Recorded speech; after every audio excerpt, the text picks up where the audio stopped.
हां. दादा आपलं नाव सांगा. एकनाथ माधवराव मोराणे, गाव नामपूर, तालुका सटाणा, जिल्हा नागपूर. बरं, आपण आता कांद्याच्या क्षेत्रामध्ये आलो आहे. तर दादा तुम्ही तुमच्या शब्दात सांगा शेतकरी बांधवांसाठी की तुम्ही कांद्या पिकासाठी काय काय वापरलं आहे. आता आम्ही कांद्या पिकासाठी मल्टीरूट, मल्टीग्रीन आणि मल्टी प्रोटो सील म्हणून प्रोडक्ट वापरले आहे ऑर्गॅनिक.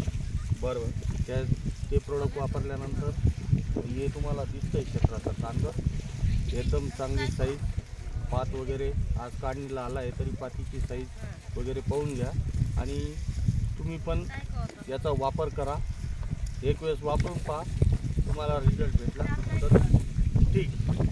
आणि आम्ही कम से कम 2-4 वर्षापासून हे प्रोडक्ट वापरतो. हो, वापरल्यानंतर गोबीसाठी वापरलेलं आहे आम्ही, आता कांद्यासाठी पण वापरतो. आणि नंदन सरांचं आम्हाला मार्गदर्शन लाभलेलं आहे त्यासाठी. धन्यवाद.